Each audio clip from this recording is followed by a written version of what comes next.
And gentlemen, and welcome to the January meeting of the Town of Poughkeepsie Zoning Board of Appeals. Would you please rise for the Pledge of Allegiance? I pledge allegiance to the flag of the United States of America and to the republic for which it stands, one nation, under God, indivisible, with liberty and justice for all.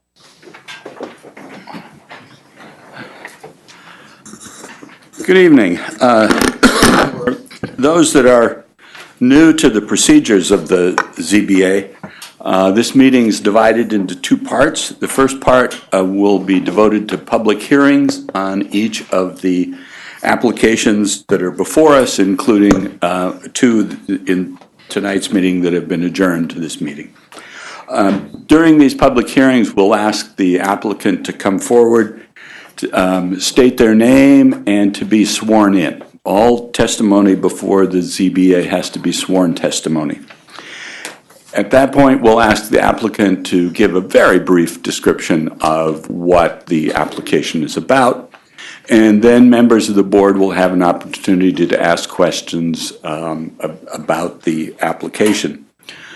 When all of the board members have asked their questions, the floor will then be open to anyone from the audience that wishes to address that particular application. People wishing to make comments about the application will also have to be sworn in. Again, all testimony is sworn testimony. When we've heard from everyone, we will then close the public hearing and move on to the next application. And I should mention that we take the applications in the order in which they're found on the agenda, and there are copies of the agenda here in that black tray at the end of the table.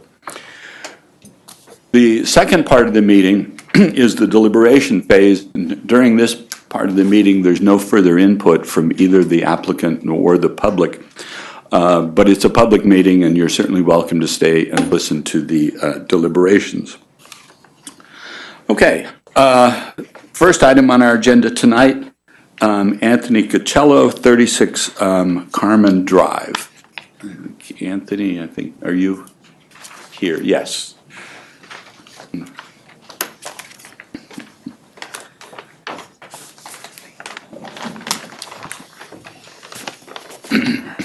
Okay, and if you would each just state your names for the record. Anthony Cocello, 36 Carmen Drive. All right, my name is Thomas Minotti. I'm the attorney for the Cocellos. Okay. Yeah. Anthony's been sworn, but each of you swear or affirm the testimony you provide tonight is true and complete to the best of your knowledge. Yes. Yes. Thank you. Okay. I will just note for the record that you submitted a new drawing of the garage that you're proposing. Is that correct? That was by request of the board. Okay, and That would make it three options, an A, a B, and a C. okay. All right. Oh, I see. Okay, actually, and it's labeled C. Okay, very good. I just want to just check and make sure that everybody on the board has a copy of that. I think it was in your packet. Yeah. Okay. Okay. So if you've got further statement, please go ahead. There are some additional documents that Mr. Cocello would like to add to the record. One is a letter from a neighbor, Oh, okay. and there's additional photos of properties in the neighborhood with existing two-car garages. Okay. All right. All right. Let me, I guess, should I read this in now? Is that? Please. Okay, fine. It's dated January 14th. It's addressed to the Town of Poughkeepsie Zoning Board. My name is Scott Marshall. My family and I reside at 49 Kinry Road, which are located in the same neighborhood as the applicants, Anthony and Tina Cocello. I'm writing this letter in support of the Cocello family because I'm unable to attend tonight's meeting. We purchased our house in 2015. The adjacent home, 51 Kinry Road, consists of a two-car garage with a single-door entrance. The location of their two-car garage is approximately 15 feet from the exterior wall of our bedrooms. This is a typical configuration for homes throughout our neighborhood, and the distance between our houses is not a concern. There are several two-car garage homes in this neighborhood with similar lot dimensions. The Coachella plan for a two-car garage is consistent with the character of the neighborhood. Thank you, signed Scott Marshall. Okay, thank you. This is the first meeting I have been at for the Coachellas. I did view the prior meetings on your YouTube channel. I just wanted to go through and maybe clarify some of the points that the board brought up and some of the questions and concerns they had regarding the project. The first is, as the chairman stated in the October 15th meeting, when they were determining the grant of the variance, they're looking at the benefit to the applicants against the detriment to the health, safety, and welfare of the neighborhood. As the chairman stated in that meeting, there's been no evidence to show that there was any adverse effect to the health, safety, or neighborhood if this variance were granted. The benefits, on the other hand, were explored to great detail by Mr. Coachella in prior meetings. One of the issues, the main issue that I saw that was being discussed was, will the grant of the variance produce an undesirable change in the character of the neighborhood? Again, there's been a lot of testimony and a lot of evidence that show the character of the neighborhood would not change at all by granting this variance. Just about all of the lots in the neighborhood are substandard lots, not in conformity with the existing zoning regulations to begin with. The proposed construction that the Coachellas are seeking adds to the west elevation from the neighboring property that had concerns about this. It's only adding 5 feet. The roof line is not going to be any higher than the existing roof line. It's adding 5 feet to what the existing structure is in the front. But it's not going in front of the house. It's going flush with the existing covered porch. There's no issue with a front yard setback, so that shouldn't be an area of concern anyway. But it's not, if you're looking out of the bedroom windows of the neighbor's property, it's not adding anything other than 5 feet to the existing footprint of that house as you look at it from the west.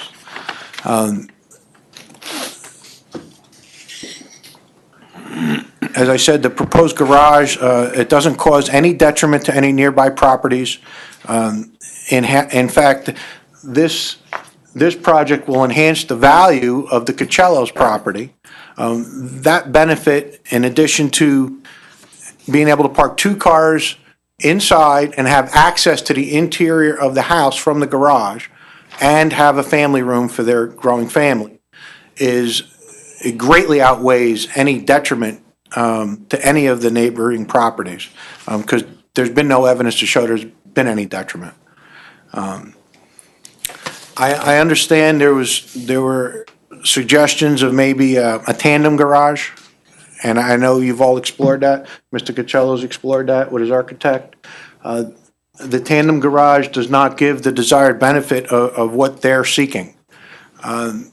There's been cases on appeal that have reversed boards that don't look to the benefit the applicant is seeking. The applicant is seeking the benefit here of being able to park 2 cars inside, have access to the inside of the house, and to have a family. The tandem garage will not do that. Matter of fact, in one case, in reversing the board's determination, the court stated since the petitioner's desired benefit is to have, in this case, it was a patio facing the water, the board's finding that it could have been located somewhere else on the property is clearly erroneous. You have to look to the benefit the applicant is seeking, which I believe the chairman did in that October 15th meeting when he was reading his proposed findings. Again, and I believe it's been shown that the tandem garage is not feasible because of the setback requirements from the septic field expansion area could not be met if there was a tandem garage. It's not feasible to do that. The property, the setback is going to be 2.9 feet for the proposed setback is going to be 2.9 feet, reduced from 9.6 feet. I understand it's a 20-foot variance, but the vast majority of houses in the community, in the neighborhood, do not have 20-foot variance setbacks. So the 9.6 to the 2.9 is not as substantial as the 20 feet to the 2.9.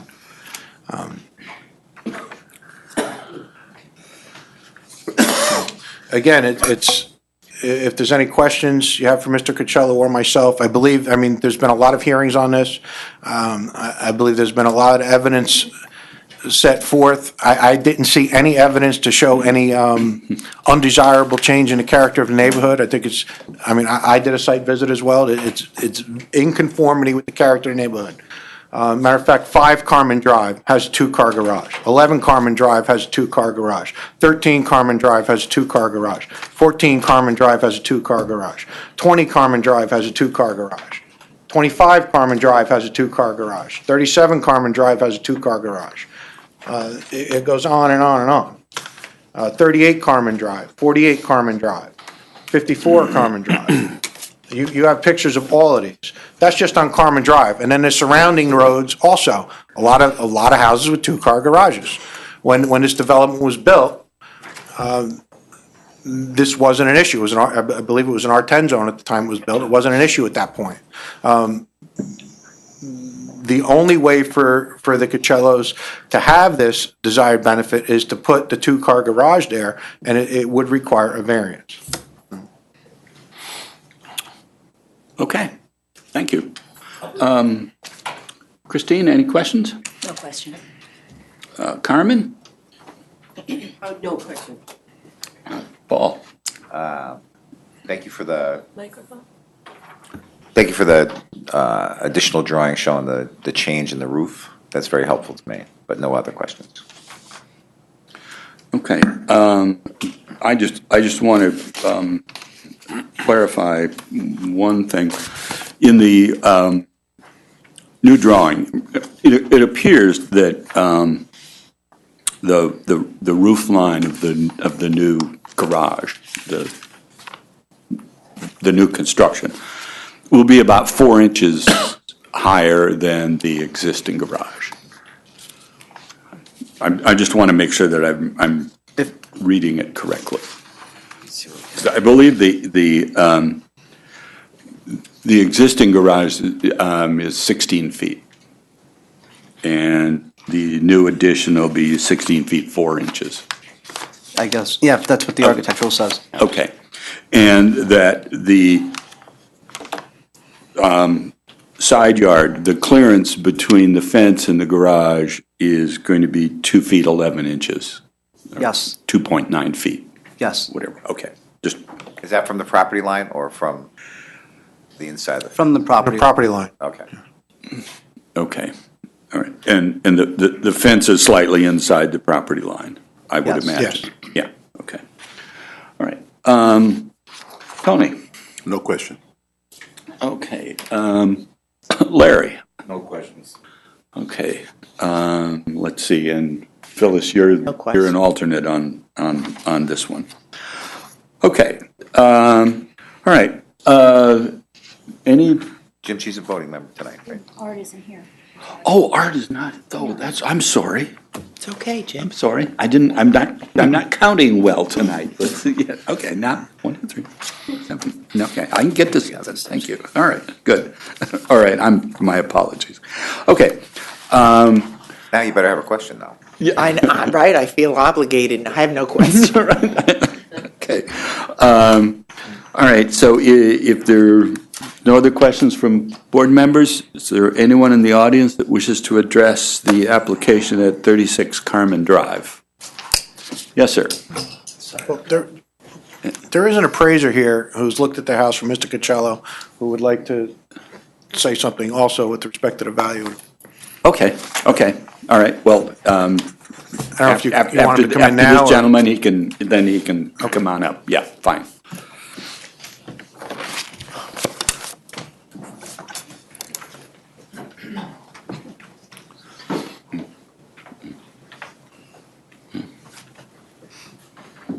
Good evening.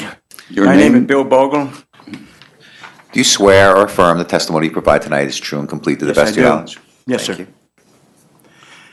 You know, everything that was said by Mr. Coachello and his attorney is everything for them, how it benefits them. What about how it affects us, the neighbor? In December of 2007, your code was changed from 10 feet to 20 feet. The 2-car garages that they mentioned were before it was ever changed. The old setback. There's a lot of 2-car garages in the area, of course. Do you know the distance between that garage and the neighbor's house? Other than the one they mentioned? I bet you don't. If you folks were involved in this, would you want a garage built that close to your property line and your house? Would he? I guarantee you he wouldn't want it, and he'd be fighting against it. From my foundation to the property line is 22 feet.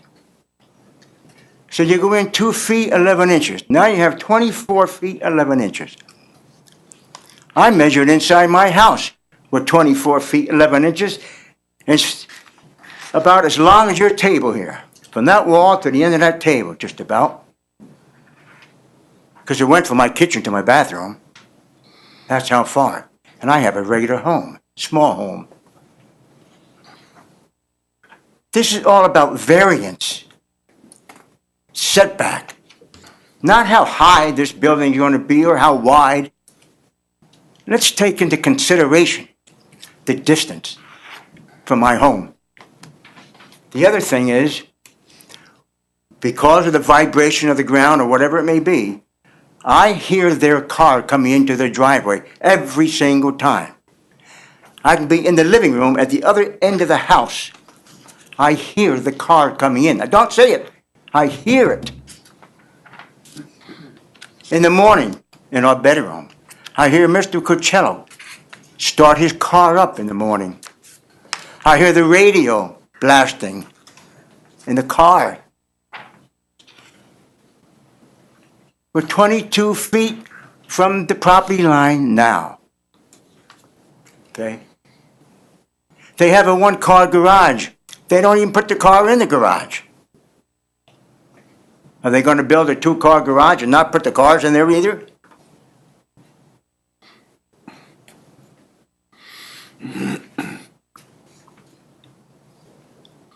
How much more sound are we going to hear if they build this that much closer to my home? Have you folks been in our property looking over at their property? Have every single one of you actually been to the site? Every one of you? And if so, have you been standing in my property, on my side of the house, looking over at their house? No, you haven't. You've had a drive-by. If everyone has driven by. It isn't fair to the neighbor. Again, I ask you, use your conscience, folks. If it was you, would you allow it? Thank you. And God bless. Okay, thank you, sir. I believe there was someone else. Yeah.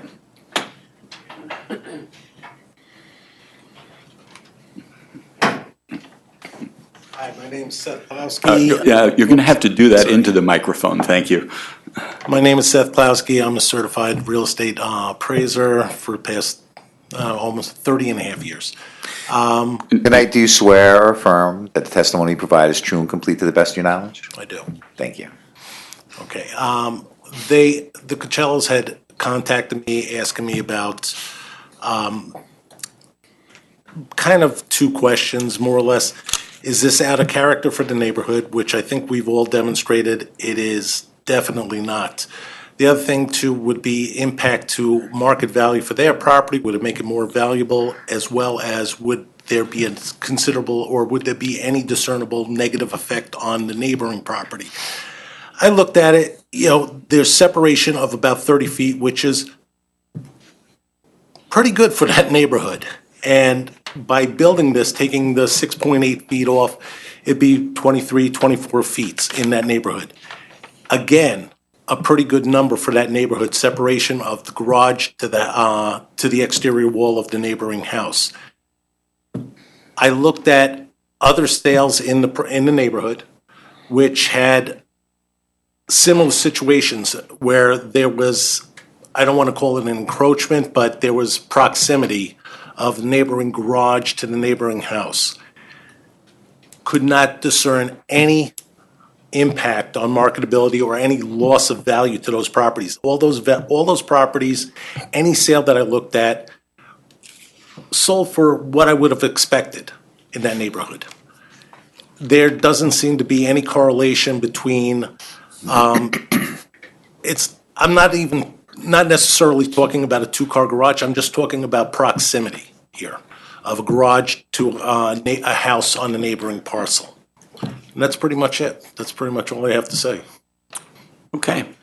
Any questions from anyone on the board? No. Okay. Thank you, sir.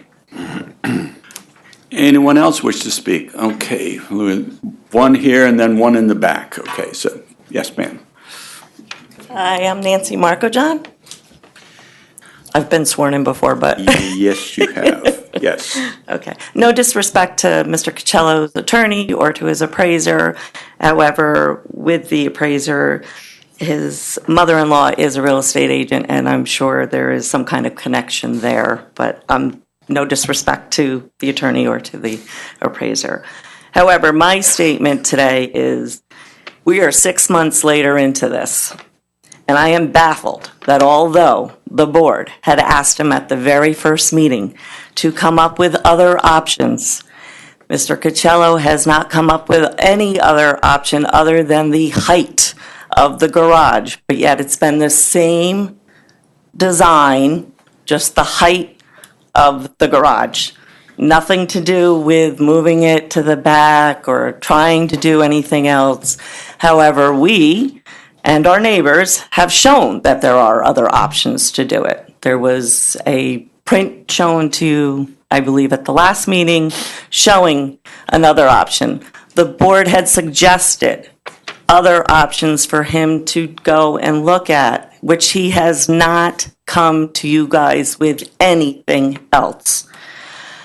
The code was revised and put into place for a reason. One can only guess that it was done so that the neighborhood would not become to look like a city environment neighborhood, but more of, I call it a country-looking neighborhood. It's not really a country-looking neighborhood, but it's not somewhere would you think like the city of Poughkeepsie or the city of Newburgh or the city of Kingston or Brooklyn or the Bronx where the houses are that close to each other. There was a reason the code was changed, and I believe the code was changed so that that would not become what the neighborhood would look like. Because if this is allowed, if my parents decease and my brother and I now own, because we own the property, we decide we want to come up, all the way up, and apply for a variance application. It would be very hard for the board to deny us because you've already approved it. You've already approved the neighbor to be allowed to do that. So it would be hard for you guys to deny it for us. Which then, as my brother stated in the last meeting, starts to show roadhouses. Your houses are right on top of each other. There is no property in between anymore. We do it, the town denied the Cocello's application for a reason. And we would just ask that the board be consistent with the town and go by the code for the variance. I understand that the Cocellos have obviously outgrown their house, and I sympathize with them for that. And maybe they should look to purchase a house somewhere else where they can have what they want, where they can have more property, and it's a bigger two-car garage or something. Why make it such a detriment for us and the neighbors in our area? His attorney mentioned 25 Carmen Drive. 25 Carmen Drive's two-car garage sits here. The house next to it sits behind it. So that two-car garage is not encroaching on the neighbor's house and property there. We showed the picture of, I think it was 19 Carmen Drive, where the two-car garage was behind the house, not right alongside of the house, not encroaching on that property. Or, as it was suggested by the board, two-car garage, make it front and back. Why do you have to have it side by side? And now when his children have cars, and now they need a four-car garage, what are they going to do? Ask for another variance to come so they can build another two-car garage, so they now can put all four cars in the garage? And also, I would just like to reiterate, Mr. Cocello used to sit on the board, and he has recused himself and has denied other applicants that applied for variances for a lot less than what he's applying for. And we have the owners of 34 Carmen Drive, we just feel that this is a huge environment impact on the neighborhood. And we would just ask that you uphold the town's denial, stick by the code, and that's all I ask, and I thank you for your time. Okay, thank you. Let's see. Yes.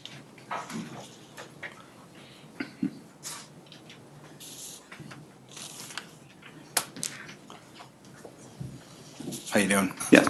Your name, sir? John Luongo. Have you? I haven't been, no. Okay. Do you swear or affirm the testimony you provide tonight is true and complete to the best of your knowledge? I do. Very well. So I live, excuse me, at 25 Carmen Drive. That's my house with the two-car garage. And many of my neighbors have been to my house and said, man, I wish we had this, the two-car garage with the room behind it. That's when we bought our house, we had that. It was the reason we bought the house, was the two-car garage and the room behind it. The neighborhood is a mishmash of variances. There's front porches, there's sheds in front yards, there's solar panels to the edge of the house, there's solar panels in the middle of the house. The neighborhood is already pretty non-conforming and varianced all over the place.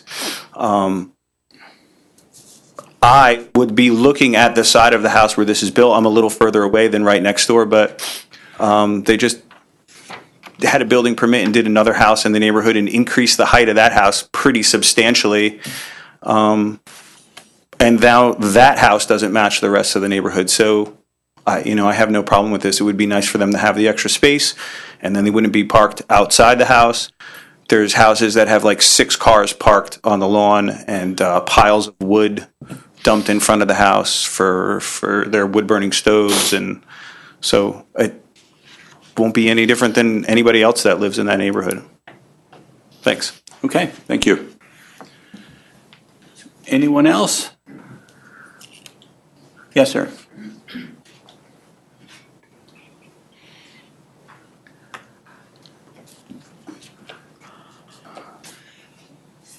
I'm Michael Frankel. Good evening. Do you swear or affirm the testimony you provide tonight is true and complete to the best of your knowledge? I do.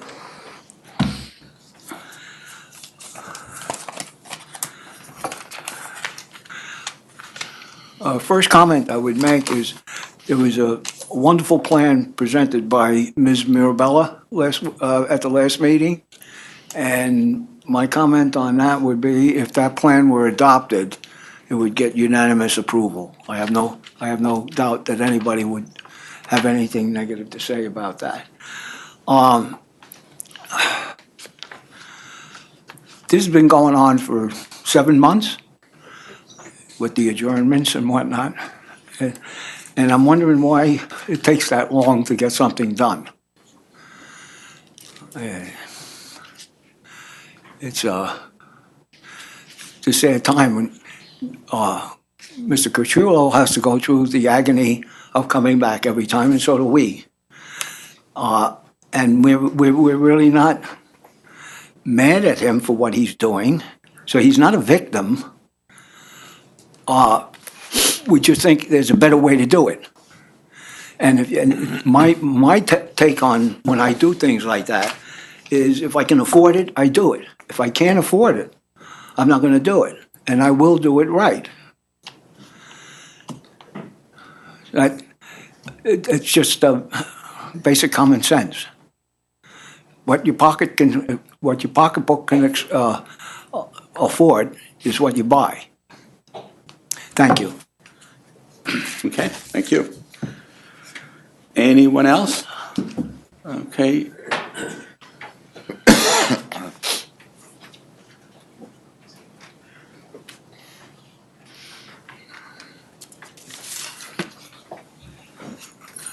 Hi, my name is Jeff Kotz, and I live 2 houses down from Bill. Do you swear or affirm the testimony provided tonight is true and complete to the best of your knowledge? I do. I believe the laws in 2007 were changed because people realized that there was a lot of nonconformity going on, and too many changes were happening. And I feel that a 17-foot setback is out of 20 is way, way too much. It just doesn't make sense.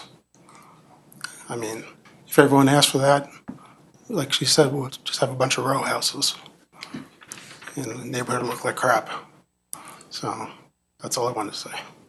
Thanks. Okay, thank you. Yes, ma'am.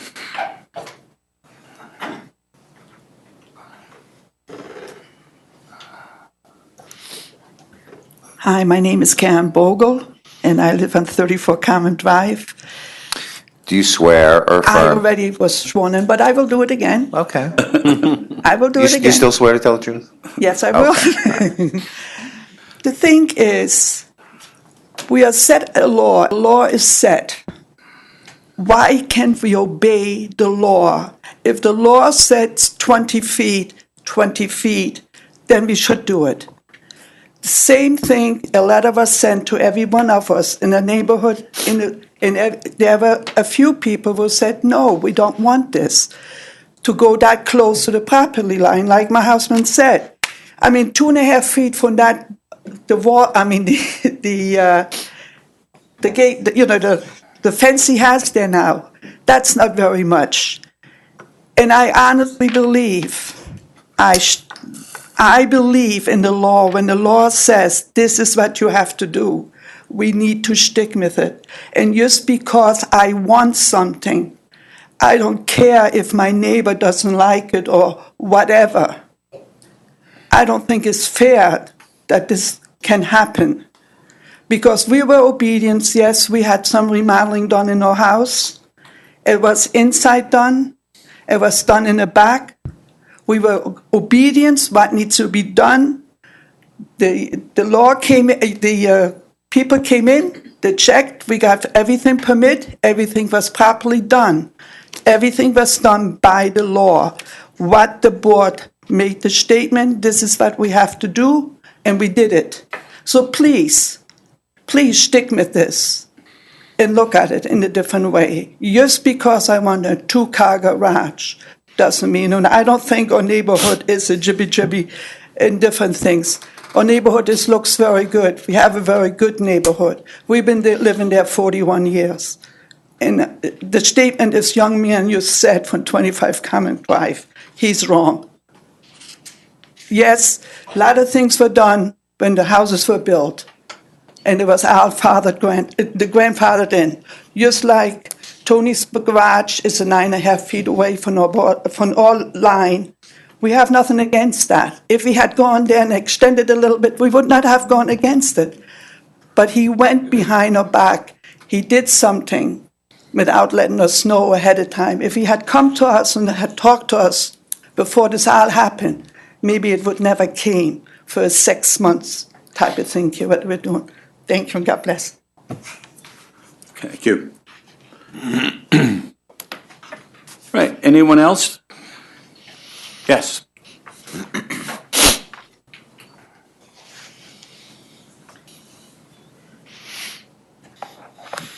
Good evening. Good evening.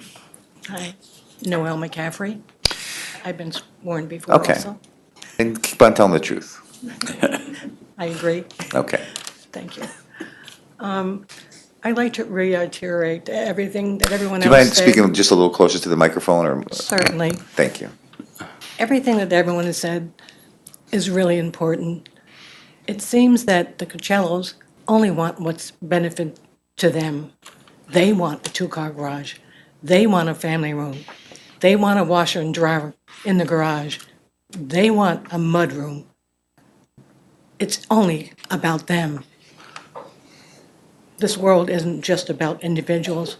We have to be conscious of everyone's needs and stick to the variance that has been there, the codes, I mean, for a reason.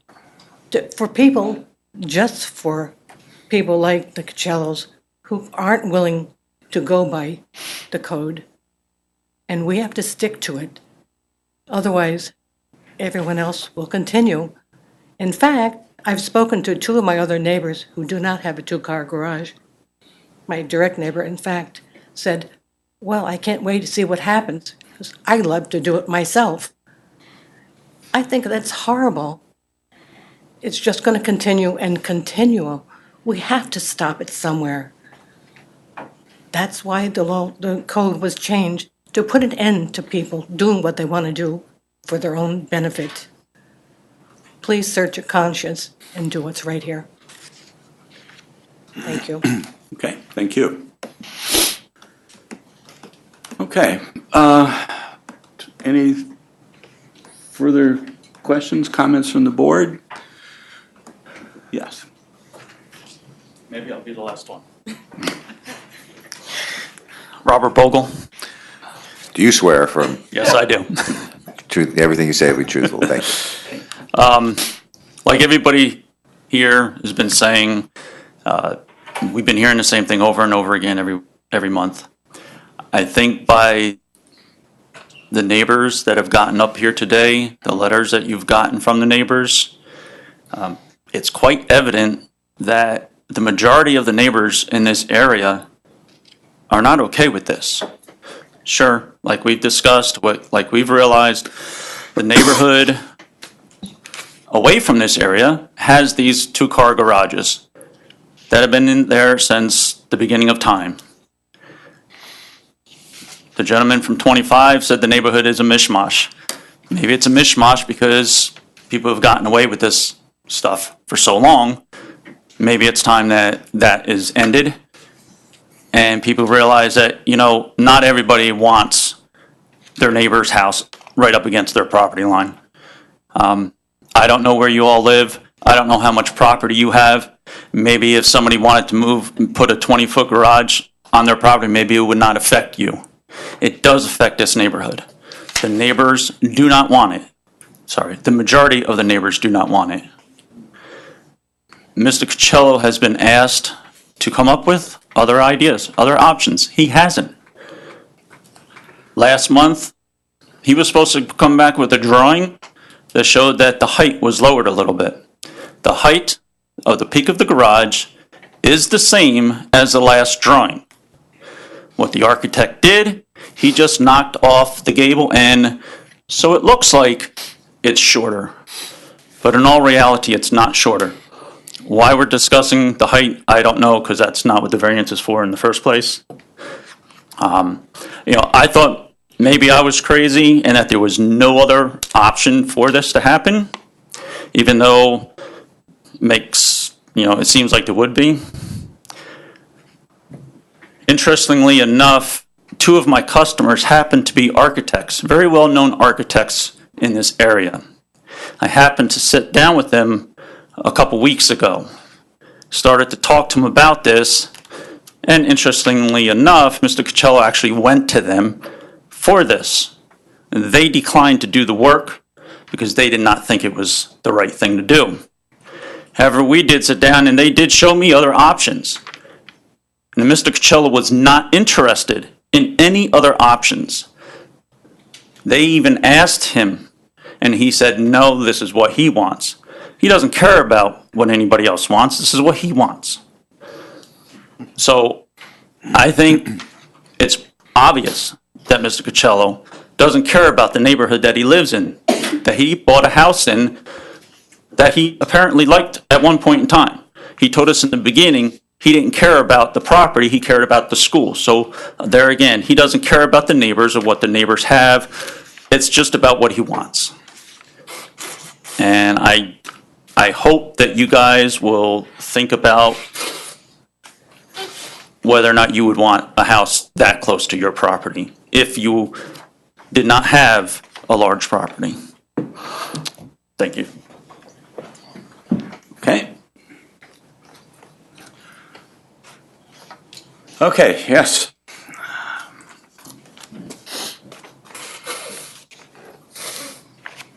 Thank you. I'll just be brief. I listened to the neighbors' concerns. Again, I didn't hear any evidence at all saying that this proposed application is a detriment to the health, safety, or welfare of the community. I did hear testimony stating that the neighborhood consists of a mishmash of different variances, but they may have been grandfathered in. It may have been done a long time before this existing zoning law. I'm not saying that what was done in other properties is a precedent here. I'm not saying that. But what it does show is the character of the neighborhood. Whether these properties were changed 10 years ago, 30 years ago, 50 years ago, 1,000 years ago is irrelevant. But it does show the character of the neighborhood. So it is important to that matter. And the character of the neighborhood is one of the main points that the board is required to look at. With respect to, I know some of the neighbors are upset, they're saying it's only about Mr. Cocello, but again, the law dictates that the board has to look at what the applicant wants. That's what the board is required to do under the town law. That's why we're mentioning what Mr. Cocello wants. And alternatives were looked at and they weren't feasible. That's all I have to say. Okay. Just to quickly add, the reason for the mudroom between the garage, we're running in and out.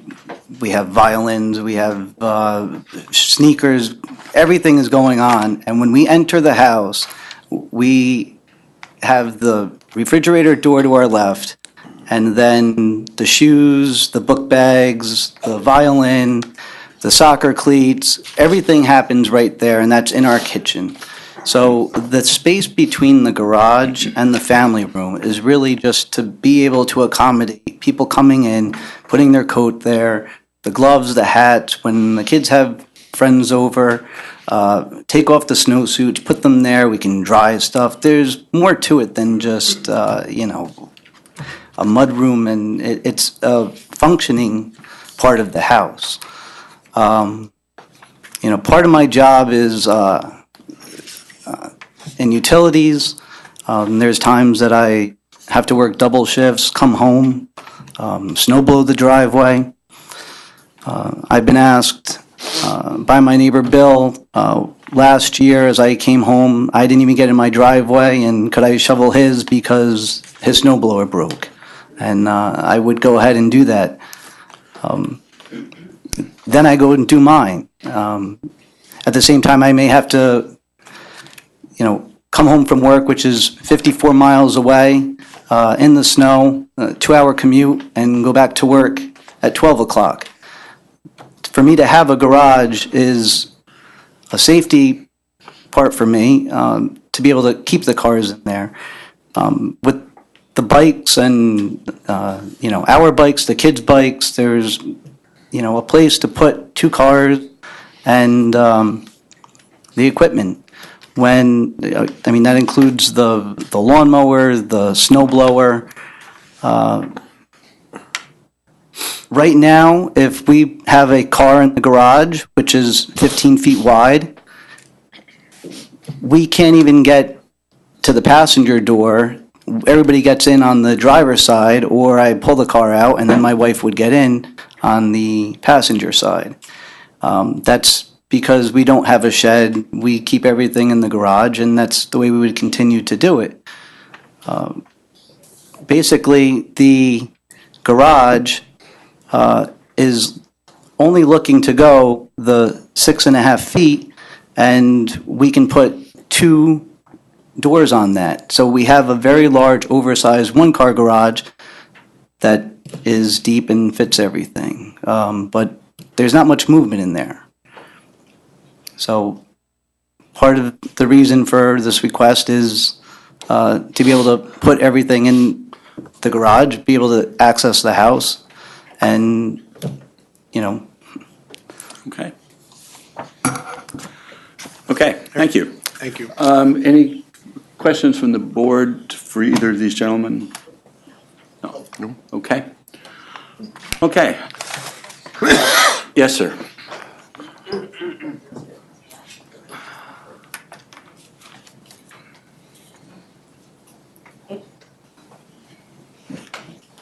Bill Bogle, as the attorney said, the board is to vote in favor of the client. That's what it sounded like you were saying.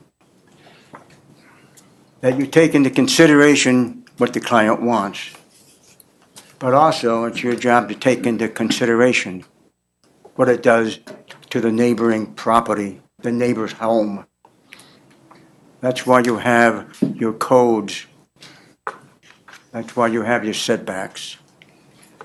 I'm sure the reason why it was changed from 10 feet to 20 feet is to protect neighbors.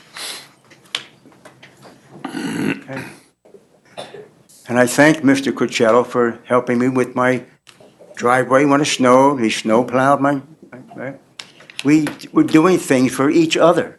I've helped him. And I appreciate very much what he did for me. And I pray that we can continue to do things for each other, no matter how this turns out. I want no animosity between anyone. And there shouldn't be. Again, I ask you to vote your conscience, please. Okay, thank you. Okay, if there are none other, is there a motion to close the public hearing? So moved. Second. Okay, all in favor? Aye. Aye. Opposed? Recusals? Okay. Next item, item 2, is the Empire Hotel Development at 2165 South Road.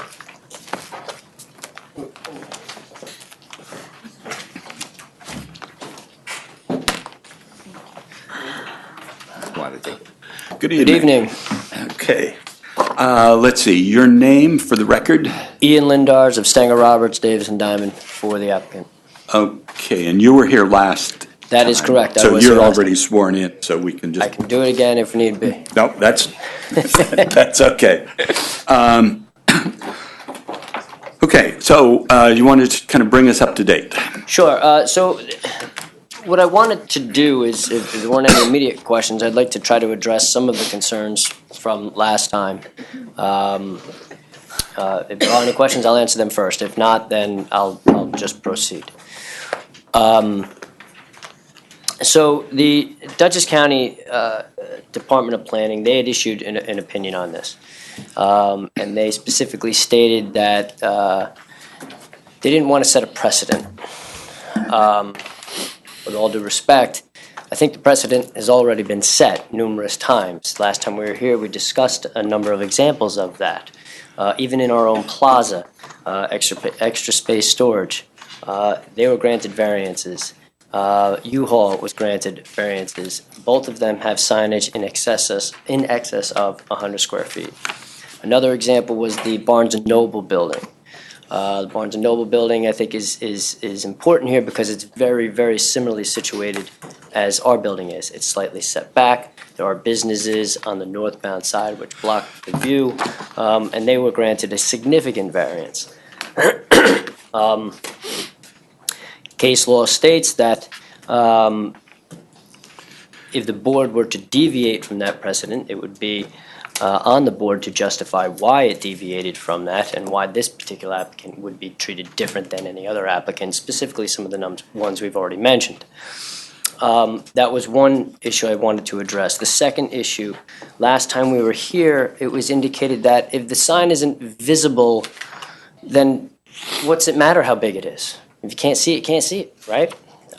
And I think that argument may hold some water, particularly for travelers in the southbound lane. If you're traveling southbound, that's where the biggest obstruction of visibility exists. However, I don't think you can argue that the larger the sign, the more readily available and readily visible it will be. That is not the case with people traveling in the northbound lane. When you're traveling northbound on Route 9, you can actually see Extra Space Storage's sign that's on the south side of their building. You can see that almost as soon as you're around the corner past the mall. As you're heading down that, right? So, but as you come down that hill, you can see the building under construction now, our building. You can see it through the trees. If there were a sign on that building that were of the size that we're requesting, it would shine through, you would see it very easily. And we have to remember the entranceway to the hotel in the northbound lane is actually past the hotel. So you're going to see the hotel first. Recognize the hotel, the sign, you'll see it. It'll give you ample time to then get over. It's not a ton of time because, as we know, the speed limit there is 45 miles an hour. It's known that people travel in excess of that speed. But there is some time for them to actually get over, get in the turning lane, and actually turn into the entrance without missing the exit, which is the biggest concern. Because if you miss it, then you have to go up further up Route 9, and then cross Route 9 again and circle back. So I think when looking at travelers in the southbound lane, yes, the larger sign may not give a lot more visibility, but certainly in the northbound lane, you're going to have that visibility there to alert people as to where the hotel is. And again, this is a hotel, so by its very nature, people who are traveling and looking for it aren't from the neighborhood. They're not going to know where it is. So the larger the sign can be, the more visible, the less chance we have of people missing it, and then more traffic on Route 9. And then finally, I wanted to note that the code states that the signage is limited to 25% of the face of the building, not to exceed 100 square feet. Our building is an extremely large building. Our building is 11,500 square feet on its face. So we're looking for a 167 square foot sign, which is, the math on that is 1.4%. So just because our building is larger, we still are fitting within the scale that's contemplated for signage in the code. And I think that's an important note that should be considered by the board. Okay, thank you. Christine, any questions? No questions. Carmen? No questions. Paul? No questions. Okay. I did the math too, I agree. Thank you. Tony? No questions. Larry? No questions. Okay, Phyllis? No questions. Okay. Anyone in the neighborhood, or in the audience? In the neighborhood, yeah, why not? Wish to address the application Empire Hotel Development, 2165 South Road. Okay, seeing none, is there a motion to close the public hearing? So moved. Second. All in favor? Aye. Aye. Opposed? Recusals? Okay, thank you. Thank you very much. Okay. Item number 3, Juan Lavariega, 49 Park Avenue. Okay, yes, sir. Okay, just have a seat. And state your name into the microphone there, please. My name is Juan Lavariega. I'm a owner of 49 Park Avenue. Okay. Sir, do you swear or affirm that the testimony you provide tonight is true and complete to the best of your knowledge? I do. Very well. Okay, and have you did you recently purchase that? Yes. That That house? was last Okay. year. And you're in the process of fixing it up? Yes. Okay. And so there's a side porch? Yes, that's the one we tried to get the permit to rebuild it because it's all rotted out. So we tried to update it. Okay, okay. Now, it also says that there's an existing shed. Well, it was, I guess they built it for the oil tank, but I get complaints with the neighbors that the thing was looking ugly, so I decided to remove that and remove the oil tank. So now it's no more shed in there, that's all cleaned out. So you don't need a variance No, for the shed? Okay, all right, good, because I was there and I said, where's the shed? And Yeah, I saw the old because oil. the neighbors, they keep asking me about the shed that don't look good on their side, so that makes me remove it. Okay, and so what about, is there a new oil tank then? No, we, everything we did gas. We put gas in there, so we not need it. Okay, So great. we need just to look forward to get the permit just for the side porch. Okay. Christine, any questions? So the side porch that you're rebuilding is on the exact, it's It's exactly where it was? the same distance, the same measurements, everything. Okay, that's all, thank you.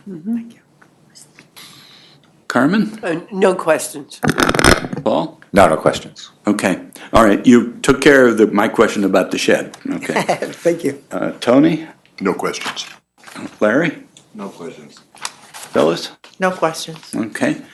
Anyone in the audience wish to address 49 Park Avenue? All right, seeing none, is there a motion to close the public hearing? So moved. Second.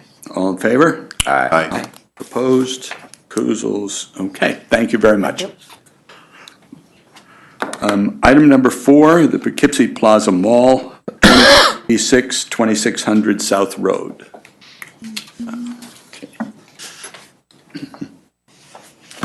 Hello, Robert Malik Jr. from Poughkeepsie Plaza Mall. Sure, do you swear or affirm the testimony provided tonight is true and complete to the best of your knowledge? I do. Thank you. Okay, so you just briefly, what brings you here? Sure, we applied for a new pylon sign permit, and we were granted the permit. However, our variance from 1998 states a limitation of 6 tenant panels. What we're requesting is a revision on that to allow 8 tenant panels. Okay. Christine, any questions? No questions. Carmen? No questions. Paul? Yeah, is anything about the pylon going to change? Actually, the size of the pylon sign is smaller than our former sign. Okay. All right, that's all I had. Yeah. Okay, and that's the sign that we see there now? The sign that is on the property is the new pylon sign. Right, and so the only thing you're going to change there is the panels? Yes. Okay, that's... Tony? No questions. Larry? No questions. Phyllis? No questions. Did the Okay. county have any input? Matter of local concern. Okay. Okay. Okay, anyone from the audience wish to address the Poughkeepsie Plaza Mall application? All right, seeing none, is there a motion to close the public hearing? So moved. Second? All in favor? Aye. Aye. Opposed? Recusals? Okay, thank you very much. Okay. Item number 5, Frankie and Emily Medrano, 115 Ray Boulevard. Okay.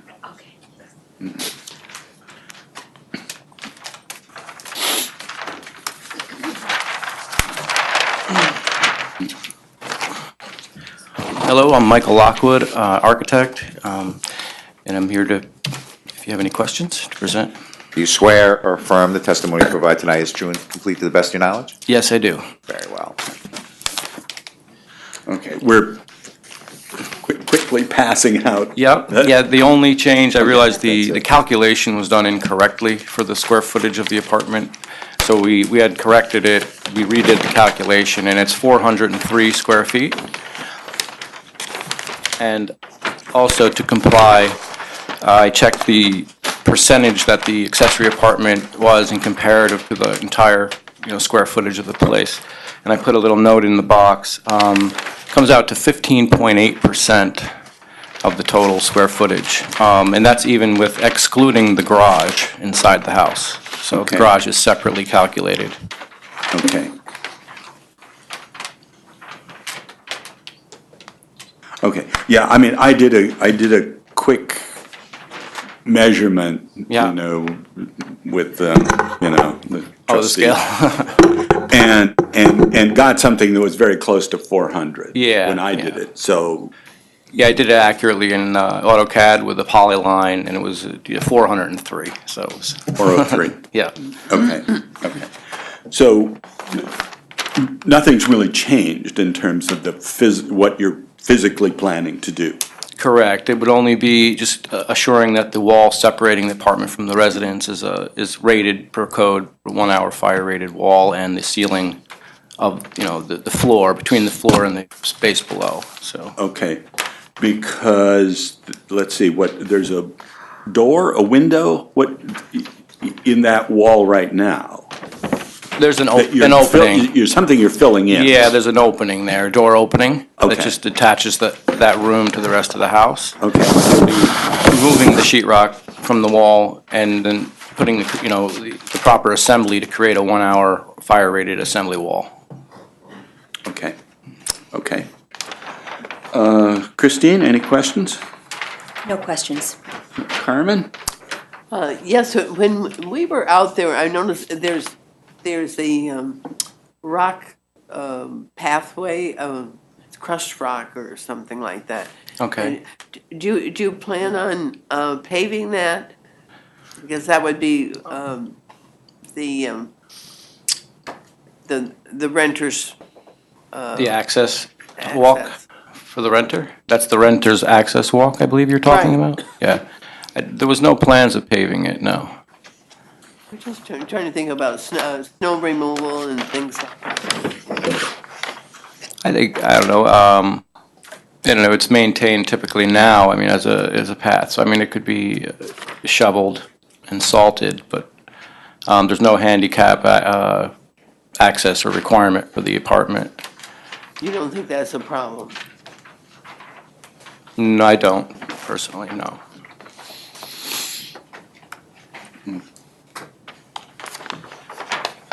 Paul? No, I just wondered how you're going to make the apartment bigger, but thanks for explaining that. Okay. Tony? No, I have no questions. Larry? No questions. Phyllis? I just need you to do the visual for me, so it's a second floor apartment. Yes. Okay, Yeah. thank you. No You're further questions. Okay. Anyone in the audience wish to address the application? This is for a special permit to allow the establishment of an accessory apartment. Yes, sir.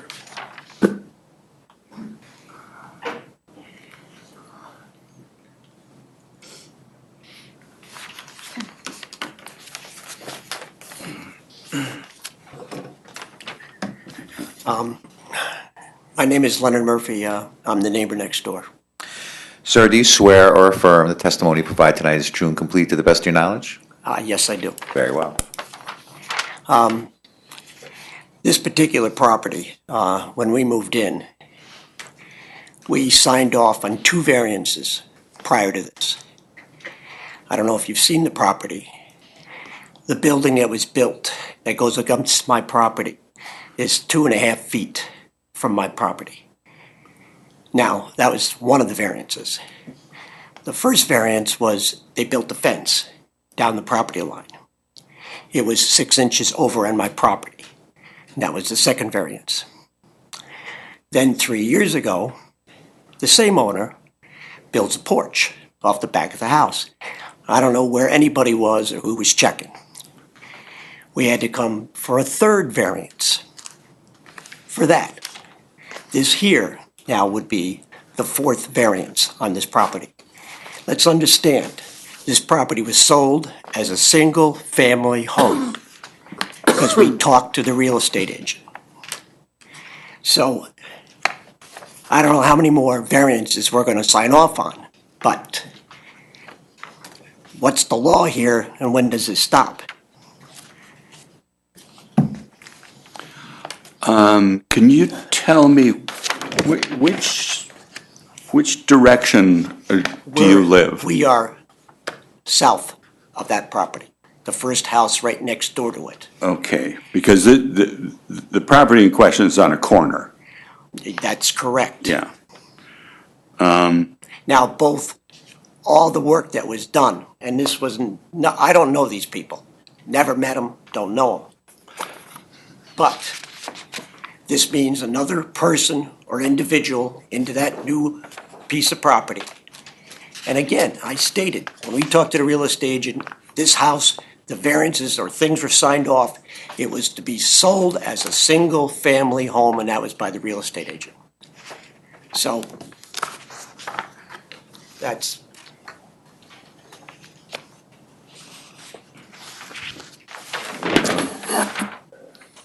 Okay, thank you. If you don't mind, sir. I just have a couple questions, if you don't mind. Sure. I don't know what you mean by you signed off on variances. we had to sign off. We bought the house next to them. And when our property was to be CO'd, she goes, first of all, there's variances on these properties that you have to sign off on, Mr. Murphy. I go, what the heck are you talking about? And then, of course, she says, look at the house next door to you. The building they built is 2.5 feet from your property. It sets right on your property. The only thing I imagine is that there was testimony that there was something that was actually over the property line. That part I kind of understood, but when did you buy your property? 1984. Okay. Has anything happened since you bought the property? Other than 3 years ago, that's when the porch was built on the back of the house, which didn't cover the 20-foot variance. And we had to sign off again on that in another meeting with the zoning board. My wife went to that, I didn't go to that meeting. Okay. No. 3 years ago? 3 years ago. None None of this was done. All these builds were done without building permits. That's how they got away with it. This was the first owners. This was the first owners. Now, again, we have not had a problem with the, this is the third owner now that's in this property. We have not had a problem at all with our neighbors. In fact, we don't even see them. The new neighbors we haven't seen yet. All right, just so I'm clear, in 1984, that's when they talked about it as being a one-family house, or the most recent sale? No, that was the most recent sale, the one that just happened to this owner here. All right, you had some conversations with the realtor? The realtor stated, yes, it was sold as a one-family home, a single-family home. Okay. That's all I have. Yes, sir. Thank you. Thank you. Okay. Lisa, did you have some? Jim? Okay, yeah. Is this home going to be owner occupied? Yes. Yes, yes it is. Yeah. Mr. Lockwood, when did the current owners purchase this property? Is it recently? I believe it was in the last 12 months. Okay. Yeah. Okay. Do they have a specific tenant in mind? No, they just know they would assist them in affording the mortgage. And, they had, when they bought the property as a single family, the way it was set up, they had intended to do the accessory apartment because they knew it was permitted per zoning, with a special use permit. Okay. And is that area now, does that have all the fixtures in it for Does it have all the what? all the fixtures in, the bathroom and the sinks and all that stuff? Yes, yeah. So it was already set up that way when they bought it, but there was just a door opening connecting the two spaces. Okay, thank you. Okay. I don't remember this ever coming before. Okay. Okay. Anyone else in the audience that wish to address 115 Ray Boulevard? Okay. Anything else from the board? No question. Okay. Is there a motion to close the public hearing? So moved. Second. All in favor? Aye. Aye. Opposed? Recusals? Okay, thank you much. Thank you. Okay, item number 6, what is this? MM2 RE Holdings 9 LLC, better known as 317 Violet Avenue.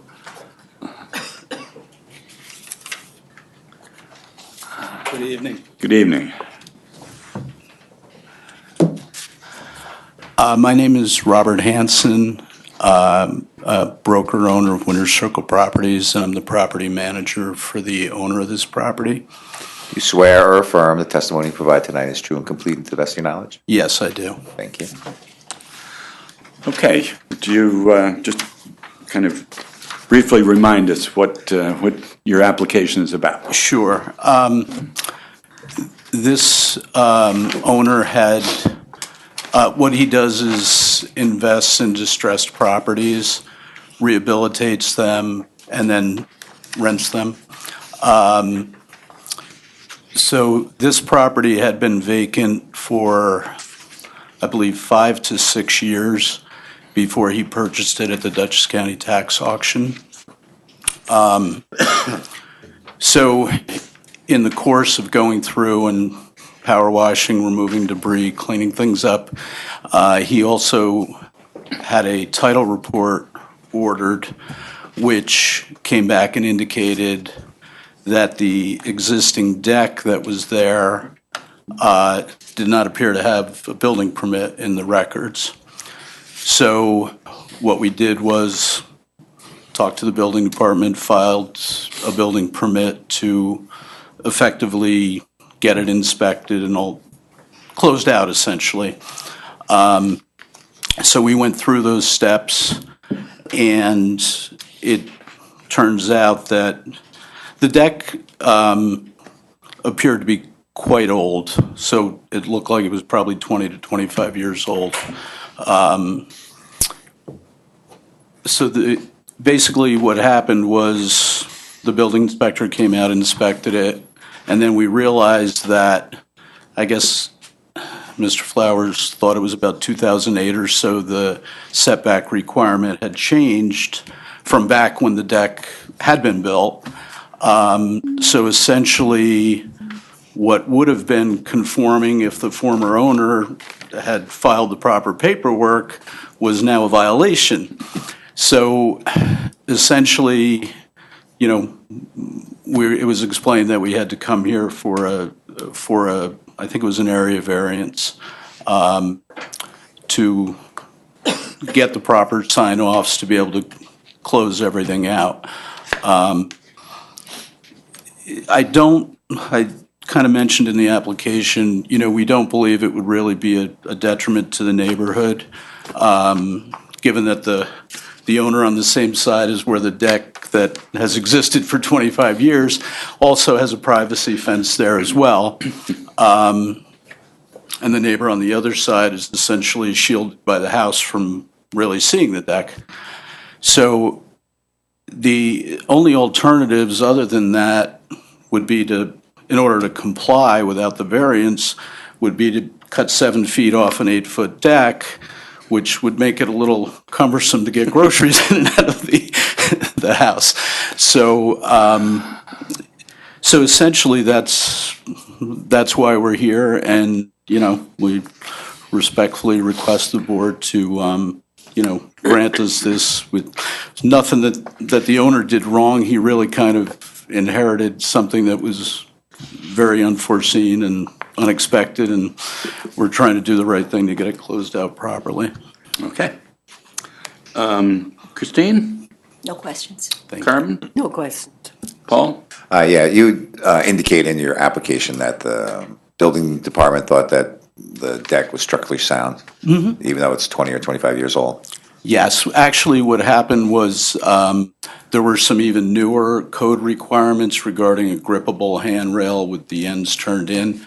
So, Mr. Flowers had examined the deck and had us, our carpenter, actually add those upgrades in and also put an additional brace support. So if you looked at it, you made a notice that there were a couple of pieces of pressure-treated lumber that were a different color than the old stuff, and that's why they were there. But yeah, we were all surprised, the building department as well as us, when we went to pick up the CO because everything had been signed off on, and then realized that the zoning had changed in between. So that's why I'm here. Okay, thank you. Yeah. Okay, I have no questions. Tony? No questions. Larry? No questions. Phyllis? No questions. Okay, anyone from the audience wish to address the application at 317 Violet Avenue? Okay, seeing none. Is there a motion to close the public hearing? So moved. Second. All in favor? Aye. Opposed? Okay, thank you very much. Thank you very much. Okay, that brings us to the end of the agenda for the public hearings. So now we'll go into the deliberation phase. Does anybody wish to have a? Do you mind, can we just take a couple minutes? Can we just have a couple minutes? I need to get something to drink. Short break? Yeah. Okay, so we'll be in recess for, say, 5 minutes maximum. Thank you.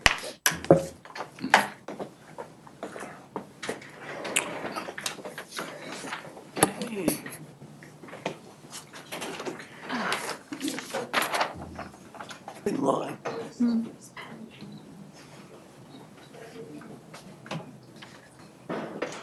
Yes, yes.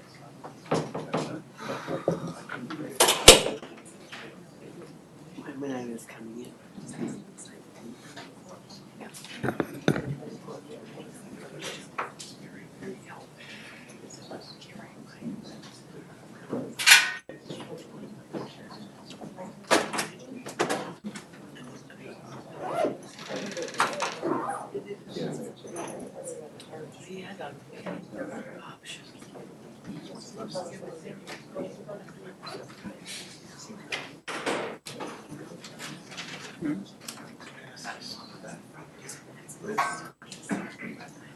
Yes, would you put sign me a sheet to say that I attended a government meeting? Is it over? No. Oh, okay. No. Oh, okay. You got more you have more homework to do. Oh, okay. What comes next? Oh, okay. Do you know how much longer this will last? No. Oh, okay. Sorry. It's okay, it's warmer in here, it's too cold outside. What was that? It's too cold outside, it's warm in here. On your homework.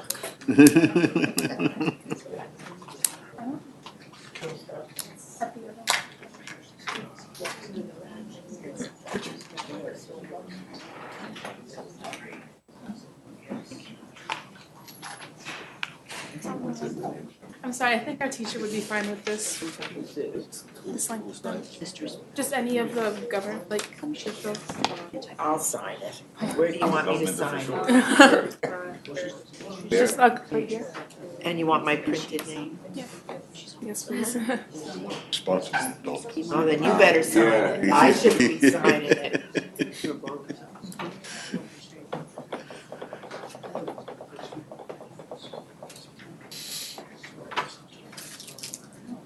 Thank you. You're welcome.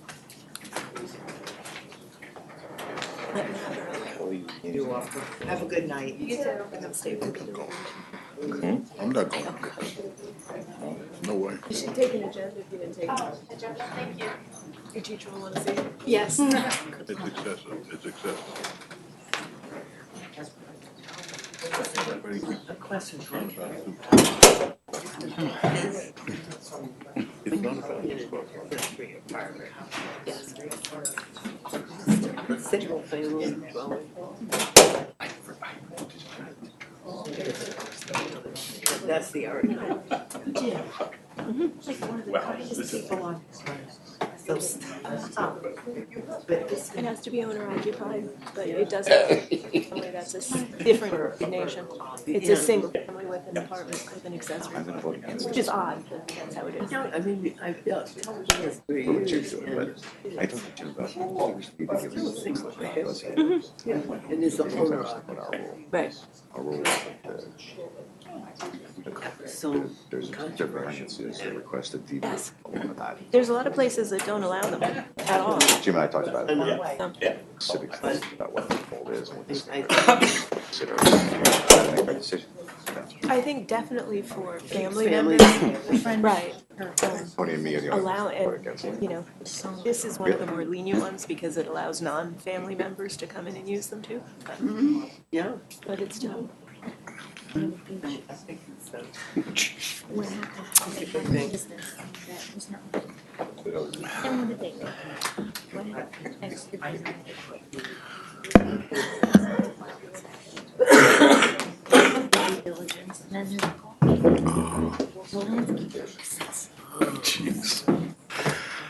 Okay, let's, please, meeting come back to order. And as I said, we are now in the deliberation phase. And item number one, Anthony Cocello, 36 Carmen Drive. It's a variance to allow the construction of a garage attached to an existing house to be 2.9 feet, 2.9 feet from the side lot line where 20 feet is required. There's a type 2 action, so we don't have to do any environmental determinations. The county's had no comment, and there is no staff report, so we will start there. Before we begin, Mr. Chairman, I think it would be appropriate at this time to give a small, short civics lesson about the role of the ZBA in property rights and owner rights. I think there's a general misconception based upon my listening to the comments of the neighbors about our role.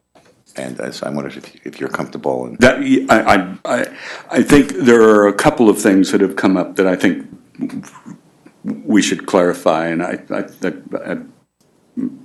think I'll let you make your presentation. The one that's actually come up with two or three is this notion of creating precedents, which I think we should collectively address. Okay. Yeah, but, yeah, please. Oh, well, I invited you, but so I think everyone understands that when you buy a piece of property, you have certain rights that go along with that. But as communities develop, rules were established that kind of limited your rights. And so in order for that to be constitutional, any town or municipality that developed these zoning laws, zoning codes, had to have a mechanism to address the rights of the property owner, and that's what the Zoning Board of Appeals does. So the fact that there's a rule that says something means that that's a rule. The Zoning Board of Appeals listens to a request to vary from that rule based upon certain criterion. And you've heard time and time again, I think, that the basis is it's a balancing act between the benefit to the applicant against the impact to the neighborhood. Okay, and so I'm concerned that some of the comments from some of the people that this is a rule that should be followed misunderstands our role. And so I'm not clear how the vote's going to turn out, but I want you to understand that that's the analysis that we use, and we use certain criterion to come to that decision. Now, the rule about precedent, each application is different. So if two applications were the same, then there would be some precedent to the prior decision. But most applications, in my experience on the board, is that applications differ in some material way. And so the thought of precedent and the concern about precedent is, I think, misplaced. I think that fairly describes. Right. I think most people think it's some kind of a binding force on us. And in fact, it rarely is. Because as you mentioned, we are required to deal with each application separately. To the extent to which two applications, say, which may be years apart, fall under the same issues, then we would try to be consistent. Right? So I think fairness and consistency are more important than the notion of precedence. In fact, in some cases, we have acted contrary to decisions that were made 15 and 20 years ago. Carmen is kind of our historian here, can tell us that 20 years ago, the ZBA approved a number of signs for stores that we would not approve today. Right, I think that we You know, and our argument, yeah, our argument here is previous boards, we believe, made a mistake, so we don't feel bound to repeat those mistakes. I think Bed Bath & Beyond is the one that is on our mind. Right. Yeah. Apparently, the board that approved that thought it needed to be visible from Milton or something. But, okay. And I just want to add to what Paul has said by just reading from the code. And this is in the section under the ZBA, what its powers and duties are. And under the section area variances, and I'll just read, in making its determination, the Zoning Board of Appeals shall take into consideration the benefit to the applicant if the variance is granted as weighed against the detriment to the health, safety, and welfare of the neighborhood or community by such a grant. And then it specifies 5 specific questions that have to be asked, and we will do that. Okay, so I don't know, members of the board want to add anything to this? I mean, our council? Not yet. Not yet. I'd like to mention that we don't do drive-bys, that we actually go and visit the property. Yeah. Take those, you know. Right, yeah, well, I mean, yeah, I believe everyone on this board has done a field trip, and in some cases, we go back several times if there are questions, so, we look through all the documentation that's given us, so, you know, we take this seriously. Okay, all right, so on the application then that is before us. Mr. Chairman, if you don't mind, if I could just make a couple of comments. When I first looked at the variance, you know, I focused on, as was evident last month, the impact of the 2-car garage. Yeah. And I think that that's misplaced. I think it's really the impact, regardless of what the structure is, it's the impact of the setback. And now my focus is on the 2.9 feet, and not so much the garage, although that has an impact, I suppose, but it's really, my focus now is on the 2.9 feet. Okay. The property line. Okay. As you know, I have been concerned, and in my actually questions tonight, you could see that, with the height of the new structure, and I do that out of the, you know, my feeling that one of the impacts that having a structure close to a property line has is this height, the sense that it kind of looms over the neighbors. And we've had some cases in the past where this has been an issue. And by reducing the height of the new construction, I think what I've been trying to do is to sort of minimize the impact that the closeness to the property line would have. In this particular case, in fact, you could make the argument that any new structure that's less than 6 feet, namely less than the size of the fence, would have no impact because it would be invisible. So the issue then for me is, okay, given the fence is there, how much is going to stick up above it? How much is going to add to that kind of wall that now currently exists? And so that's why I've been concerned with height as well as the distance to the side lot line.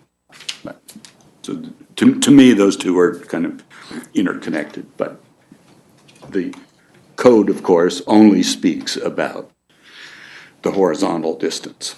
Yeah, okay.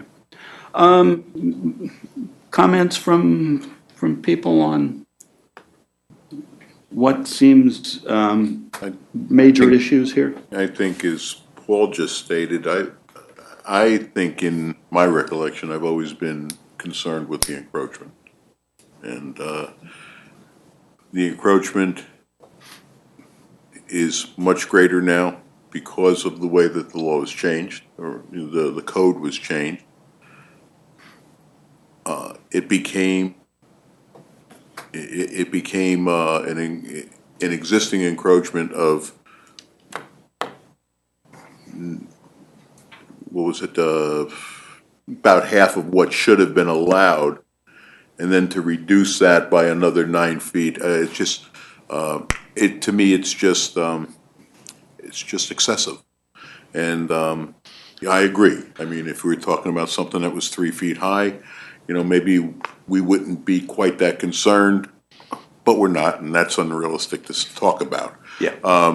The fact that the side of the building is going to be less than 3 feet from the property line, which is now not an open property line, but it's actually got a wall there now, a fence, albeit a nice fence, but there's no open space. It's not like, okay, you're walking in, you got a little space here, you got a little space there. It's an alley. It becomes an alley. And that's my focus on this situation. And it's never been about a 2-car garage. It's been about a structure coming within that distance. And I never remember anywhere saying that this is about a variance for a 2-car garage. It's a variance for encroachment on the property line. That's where How do you I want am. to deal with the applicant's position that you have to balance his desires? I mean, and maybe this is way too late to bring this up, but I saw lots of drawings showing the back of the property. Okay, they septic field, septic tank, setback, 20 feet, 10 feet. I don't think any of those drawings were, I can't look at those and see that those were engineer's drawings. They kind of look like really nice drawings. But, I can't speak to the fact that this drawing that shows this being 20 feet or 10 feet setback from the expansion fields, it didn't have an engineer stamp on it saying that was the case. But let me ask, it was just a nice drawing. Okay, but let me ask you this. Wouldn't you agree that his application is the most advantageous to him? I'm sorry, what he's put forth is the most advantageous to him, right? Absolutely, I think so. So any other alternatives are less desirous? To him. To him, that's right. So balancing the applicant's request, that's the highest or the most important one to him, right? The one that the application is put forth. I'm just wondering how you want to balance that. Well, you know, I've kind of mentioned it before. I mean, there's, and I think some people that have addressed the application, there's lots of things that I'd like, and I don't always get what I want. I bet you do. I don't. Okay. But, you know, sometimes we get what we need. And, you know, I think there's a song to that effect also, or it could be one. But I believe that there's other options satisfy the applicant's need and still keep a desirous effect in the neighborhood. I think by the fact that the board has not been presented with alternatives that show the garage in the back of the property, it's fair to assume that the benefit sought by the applicant is a garage attached to the house and not a garage in the back of the property that's a separate structure. So when the board comes to weighing the you know, doing its balancing test, I think that's what it needs to consider. And I'm not saying that that's the only, you can look at that, I'm just saying that the benefit to the applicant that's sought is a garage attached to the house. And you should consider that when you're doing your balancing test. Yeah, there was a drawing presented that looked at a garage in the back.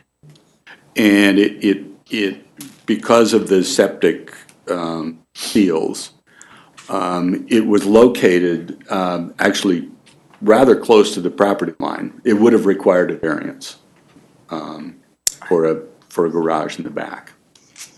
So, and that, but I think that considering, and here's where the ZBA has to does have, you know, compassion and considers things. I think a variance, even of that nature, in the rear of the property would be a lot easier for me to go along with than the variance adjacent to the house. See, I still struggle because it would still, assuming that it's the same variance, you know, I'm still focusing on the amount of the variance, regardless of the location. Like I said, but we have to take different things into consideration, and you know what, I think that might be an easier one to, at least me personally, that would be an easier one for me to deal with, you know, as opposed to putting it at adjacent, because this is not about how many feet is this building going to be away from the neighbor's building. Right. It's how many feet is it from the property line. And right, that's why I'm a little confused about where the building would be, how that changes the analysis, but. I just, I know, it seems more comfortable. I mean, it does seem more comfortable, but and to me, it's still, if they were the same distances, it's the same analysis. I guess I'd have to, when that's presented to me, I'll have to have an opinion then. All right. But right now, we're dealing with this situation, and I think it's excessive. Oh, Larry, sure. So Lisa, you're saying that it's not. You're going to have to, So Lisa, you're saying it's not for us to compare this with another proposed alternative, but just to compare with, balance it between what the applicant wants and balance that against the needs and effects on the community. Correct. So it's not for us to say, well, you could have done this a different way. Correct. So when you're doing your balancing test, you should look at the proposal that's before you, keeping in mind that you're also supposed to grant the least variance, you know, and all the other things that come into, but what the applicant wants is a garage that's attached to the house. Right. I mean, it is, the alternatives do have some relevance, however, because one of the issues that we're asked to formally address is whether there are alternatives. Mm-hmm. Yes. That the applicant, and in this case, the applicant has testified and shown us some drawings suggesting that putting it someplace would not be feasible. That's the testimony. So But yes, what our decision is on the attached garage. That's what's in front of us. Yeah. Hey, Jim, this has been difficult. It's gone on so long. And one thing we do listen to are the neighbors. It's not, it's not a hard and fast rule that we go along with what the neighbors say. But there was one in particular tonight I thought made a very good point. He was talking about the mishmash in the neighborhood, and maybe it's time that we kind of observe things, and the zoning changes and had a little more respect for them. But in this case, Mr. Cocello has a lovely piece of property, and I understand wanting to have the 2-car garage. We all would like to be able to put our cars in the garage, but it's just so close. It does really impact, and it's kind of over the top when you come right up to the neighbor's house, and I just agree that there are other options. I think they're not convenient, and they may cost something for him to have those, but it's that's life. It really is life, and I could not vote to approve this that close to the property line. Okay. Any other comments put in here? Okay, we have to have a motion to act upon, and for that there needs to be some findings. So let me propose some findings, and these are kind of a reworking of something I suggested before, what I'm going to do, just to be perfectly clear here, is to present the findings in support of granting the variance, and that is my kind of where I've come out on this, and to be perfectly clear about this, the notion of the balancing, the benefit to the applicant, and the effect on the health, safety, and welfare. I'm not sure health and safety are issues here. Welfare may be in the kind of general sense of the well-being of the neighborhood, or the kind of neighborhood character, feel, whatever you want to use, for which I've found the testimony is pretty vague.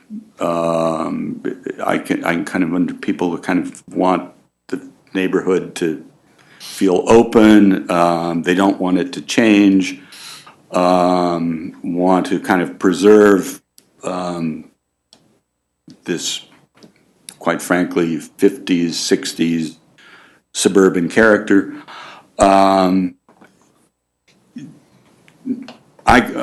When I try to weigh these, I come down on the side of the applicant. So let me suggest these as findings. I'm going to move them. We have to vote on them, and so the vote on the findings, from my point of view, is tantamount to the vote on the variance, though they are technically separate. Okay. And again, let me just follow the procedure that's laid out in the code.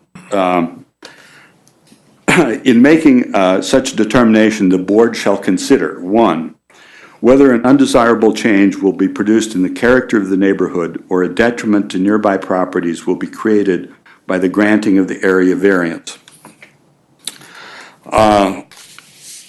Several properties have two-car garages and/or houses that have side lot setbacks of less than the 20 feet that the code calls for, and in some cases, these setbacks are much less.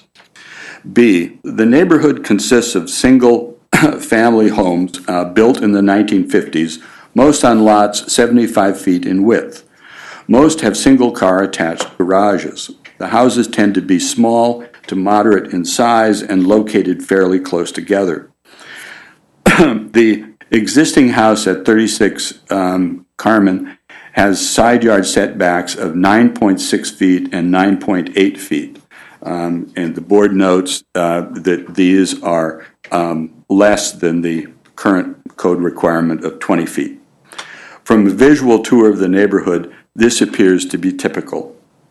The board also finds that virtually every house in the neighborhood has been enlarged in some way, whether single garages have been converted into two-car garages, additions have been made on sides and rear, the houses have added upper stories. A number of different projects have served to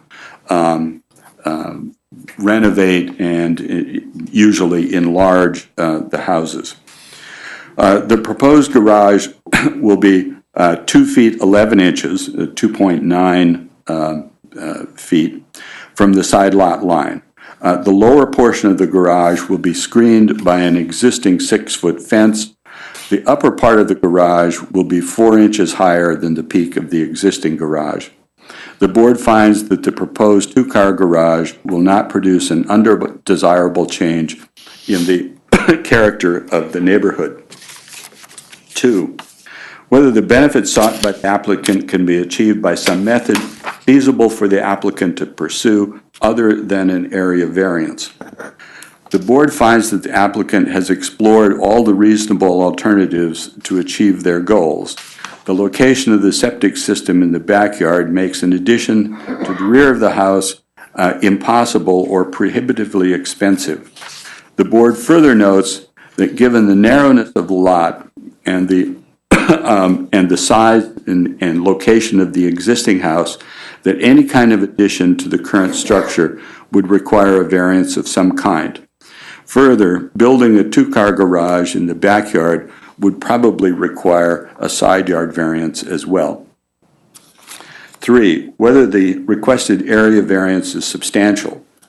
The board finds that a 2.9-foot side yard in a zone that requires 20 feet is substantial. However, when compared with the existing 9.6 side yard, the change is less substantial. This change is further mitigated by the screening provided by the installation of a fence. The board further notes that the applicant has modified their proposal to increase the setback, which was originally 2 feet. They have also modified the height of the proposed garage so that it nearly matches the existing garage. This will mitigate the visual impact on nearby properties. 4, whether the proposed variance will have an adverse effect or impact on the physical or environmental conditions of the neighborhood or district. The board finds that there is no evidence that the proposed garage will have an adverse impact on the physical or environmental conditions in the neighborhood. 5, whether the alleged difficulty was self-created, which consideration shall be relevant to the decision of the Board of Appeals, but shall not necessarily preclude the granting of an area variance. The board finds that the difficulty was self-created in the sense that the applicant has chosen to pursue this project. It is not self-created in the sense that the current zoning code imposes requirements that are much more stringent than when the house and the garage were originally built. Okay, I would move those as the findings. Is there a second? Second. Okay, so discussion on the findings.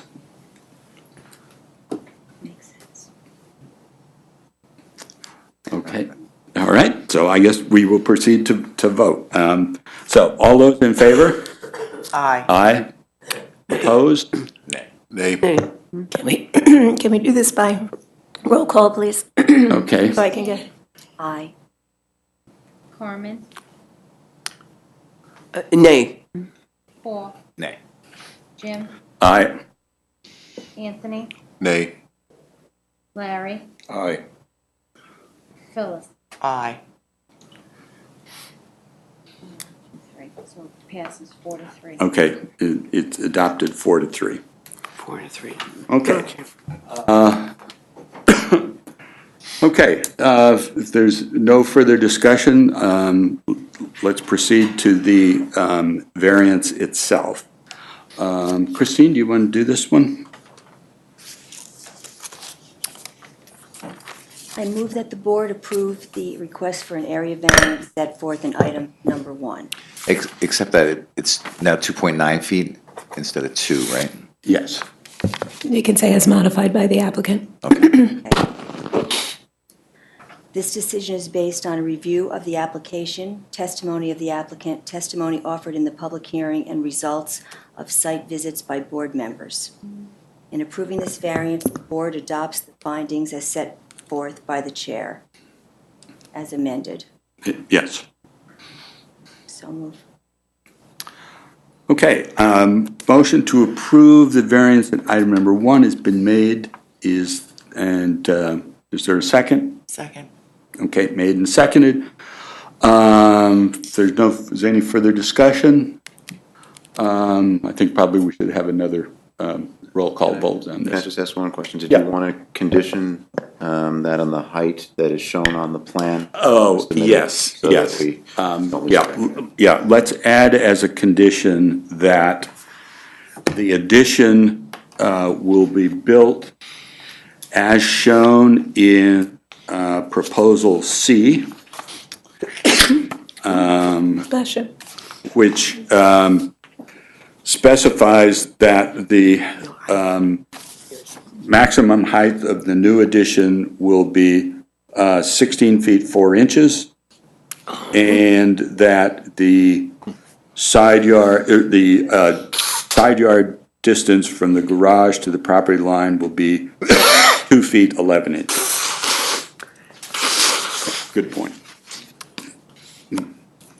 Okay, so as amended,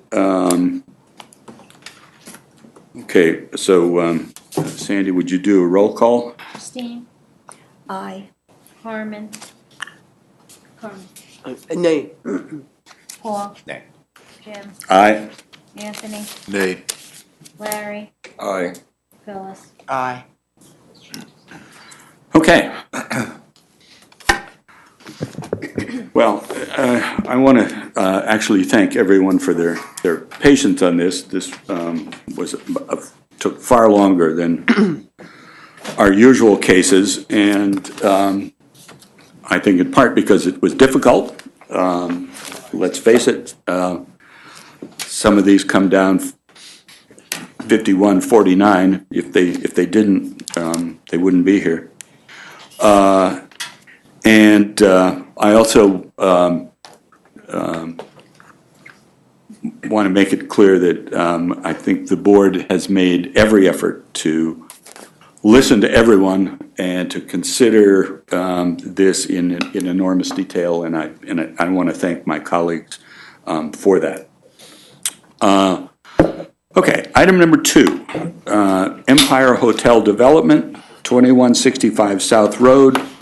This is a variance to allow a wall sign of 167 square feet where signs are limited to an area of 25% of the face of the building up to a maximum of 100 square feet. Okay, And the county weighed in on this?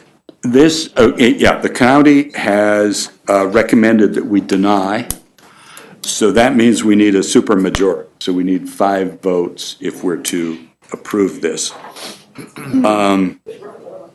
There's an unlisted action. Let's see, did the planning board? Yeah, so the planning board is the lead Negative, agency, yeah. and the planning board issued a negative declaration on December 17th, 2015. Okay, so we don't have to do anything. We do not have to do We don't have, and you'll find also in your packet a staff report that recommends that this be approved. Okay, comments? Okay. I move that the board approve the request. Could I just Wait, yeah, before we move to, just, I want to hear if there's any discussion on this before we get to the, that's okay, that's all right. I'm moving this right along. all right? Yes, you are. I gotta give you credit for that. There might be some other people that would like that. Okay. No, I don't have a problem with the size on that one. You don't? No. No, okay. No. Okay. My comment on this is, as I've read this through, I was struck by the curious nature of the requirement. You know, it's 25% of the building facade up to 100 feet. So if you've got a 400 square foot facade, that's 20 by 20.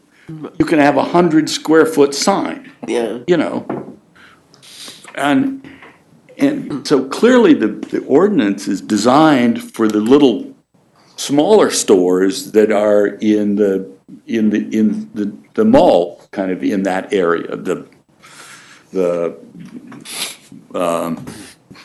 Five Guys burgers and fries and the Starbucks and the others. Mm-hmm. And it's almost as if this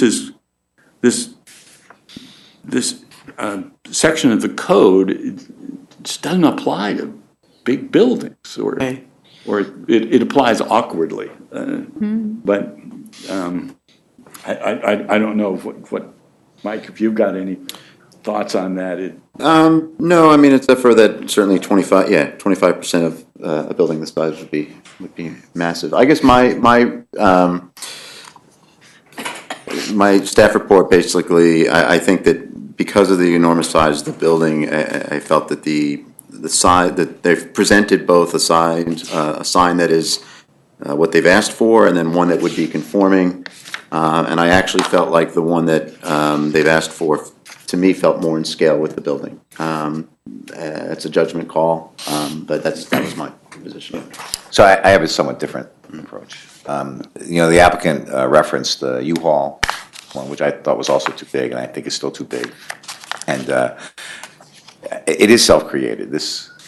Where the building is, you could put a sign 4 times bigger, and I don't think it's going to be as effective as anything. And I find the one that comports with the code would probably be just as reasonable as anything that exceeds it. And so in conformity with my vote on the U-Haul building, I'm constrained. Okay. Okay. Any others? Okay, Carmen, take it away. Oh, okay, I'm on. I move that the board approve the request for an area variance set forth in item number 2. This decision is based on a review of the application, the testimony of the applicant, testimony offered in the public hearing, the results of site visits by board members, and the staff report. In approving this variance, the board adopts as findings the determinations found in items 1 through 5 of the staff report. Okay. Okay, is there a second? Second. Okay, motion to approve the variance in item number 2 has been made and seconded. There's no further discussion. All in favor? Aye. Aye. Opposed? Nay. And two 2 nays, okay. Okay, so that- So it is adopted 5-2. The second nay was, thank you. Okay.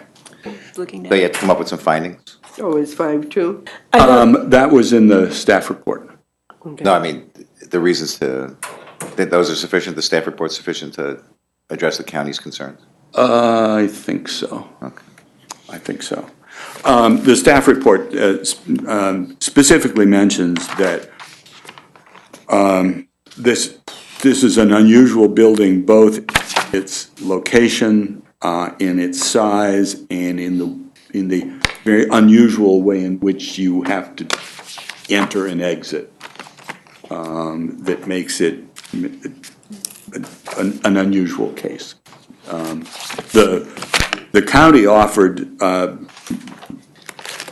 no further criticism, simply than it's too large and that it creates a precedent. And in fact, as has been shown, there is no precedent here. There are other cases where we've allowed larger signs on larger buildings. So I hope that explains our position to them. Okay, item number 3. Juan Lavariego, 49 Park Avenue. This is a variance to allow an existing side porch to be located 7 feet from the side lot line where 20 feet is required. Note that the shed has disappeared, so the second part of the variance is moot. And further, this is a type 2 action, so there's no environmental determination that we have to make. Any issue here? No, it's been existing for a long time. There's a fence that's there. Okay. So I guess for findings, let me just propose. One, the board finds that the porch will not have an undesirable change in the character of the neighborhood. The board notes that the porch has been there for many years. It's screened from the nearest neighbor by a 6-foot stockade fence, and that it is similar to a number of other porches in this neighborhood. 2, whether the benefit can be sought by any other method, the board finds that because this is an existing porch, there is no alternative. 3, whether the requested area variance is substantial. The variance is to allow a porch to be 7 feet from the side lot line where 20 feet is required. In this particular neighborhood, the lots are very narrow. They're very deep, but they're narrow. And a 20-foot side lot variance is just impractical. The houses were built way before there were any zoning codes. For whether the proposed variance will have an adverse effect on the neighborhood, the board finds that it will not. Whether the alleged difficulty is self-created, the board finds that it's self-created in the sense that the applicant wants to keep the existing porch, but also finds that the change in the code was something over which he had no control. So move. Second. All in favor? Aye. Opposed? Okay. All right, so with those as the findings, do you want to just do the variance? I move to approve an area variance request. It's set forth in item 3, subject to just the porch and not to the shed, based upon the testimony of the applicant, testimony offered in the public hearing, results of site visits by board members. In approving this variance, the board adopts the findings set forth by the chair. So moved. Second. Okay, motion to approve the variance in item number 3 has been made and seconded. there's no further discussion, all in favor? Aye. Opposed? Recusals? Okay, the variance is granted. Item number 4, the Poughkeepsie Plaza Mall, 2586 2600 South Road. It's a variance to allow a freestanding sign to have 8 tenant panels where a previous variance limited the number of panels to 6. Okay, this is unlisted action. The planning board had nothing to do with this, right? Yeah, so it's us, okay. All right, so I move the ZBA declare itself lead agency for purposes of the environmental review of item number 4. Second. All in favor? Aye. Opposed? I move that the ZBA finds that the action proposed in item number 4, based on the information provided by the EAF short form, shows that the action will have no significant impact on the environment. Second. All in favor? Aye. Opposed? Okay. I gather from everybody's nodding head that this is no big deal. In fact, the sign's smaller than the one that was approved in a variance several years ago.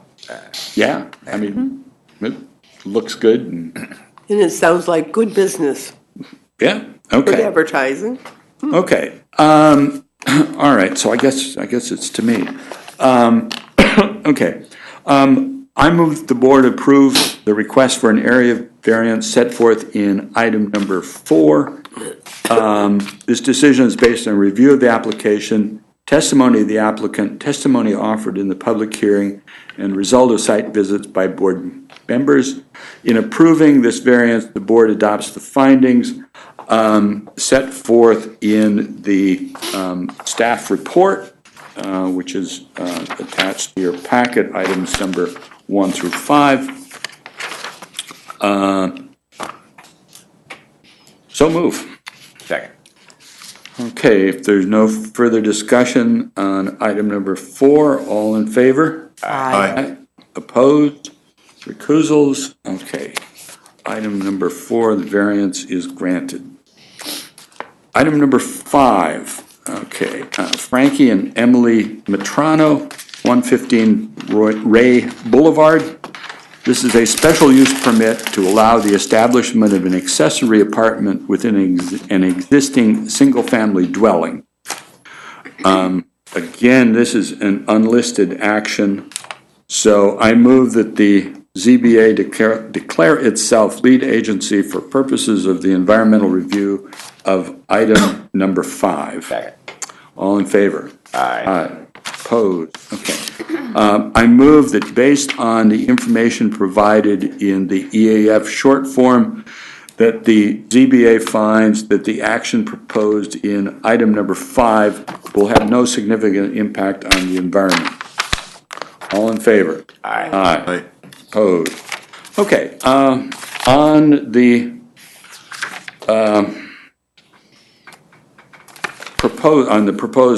proposal for a special permit, in the staff report, I guess we simply need to amend the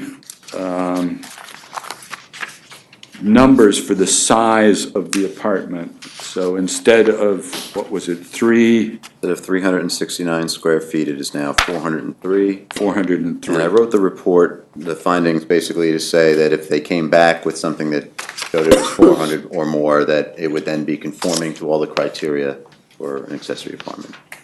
Okay.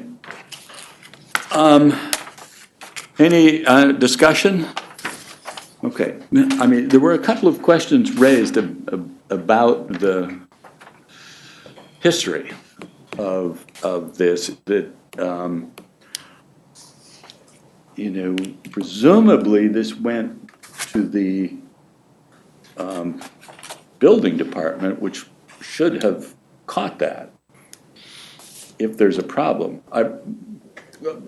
I'll be honest with you, I don't quite understand whether there's a problem here or not. I don't know that the variance, the special use permit rather, is impacted by any violations which may or may not exist at this time. Right? Yeah.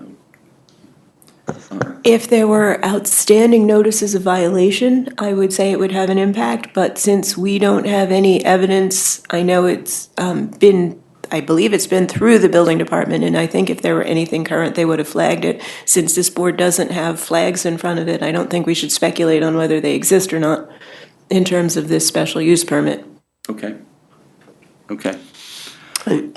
Jim, I think one thing that came up in discussion too was some of the neighbors think that if you have an accessory apartment, it's no longer a single-family home, but it is.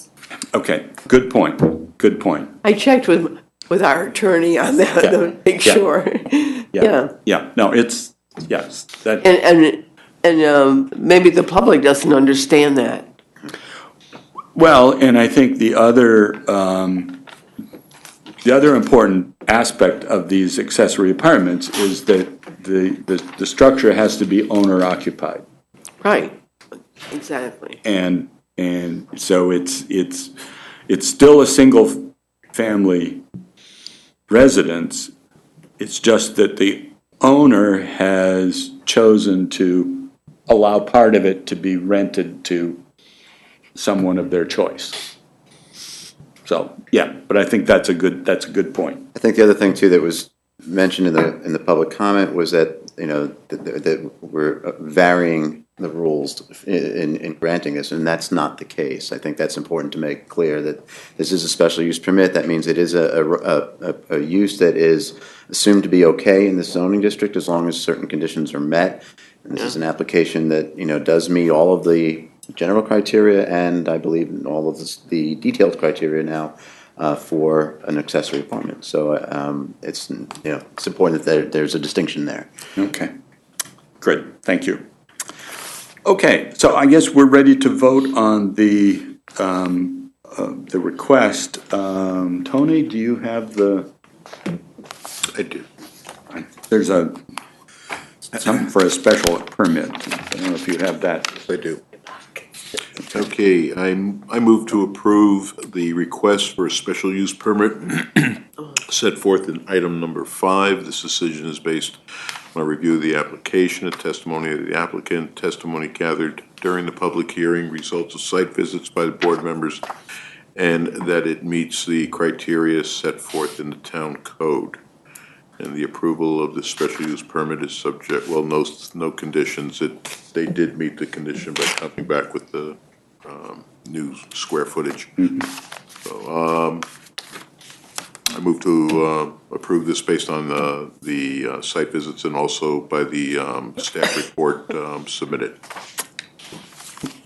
Okay, is there a second? Second. Okay. Any further discussion? All right, if not, all in favor? Aye. Opposed? Recusals? Okay, the special use permit is granted. Item number 6, M2RE Holdings 9 LLC, 317 Violet Avenue. The variance to allow an existing deck to be located 13 feet from the side lot line where 20 feet is required. This is a type 2 action, so there's no environmental. Okay,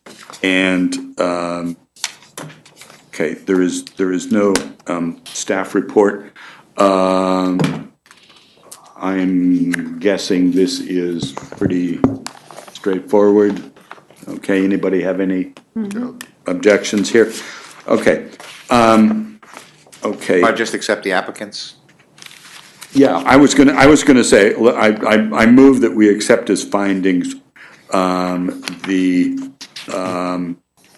statements by the applicant in items 1 through 5 of his application. All in favor? Aye. Opposed? Okay. All right, so Larry, I guess it's to you. I move that the board approve the request for a variance set forth in item number 6. This decision is based upon a review of the application, the testimony of the applicant, testimony offered in a public hearing, results of site visits by board members. And the findings as adopted. And the findings as adopted.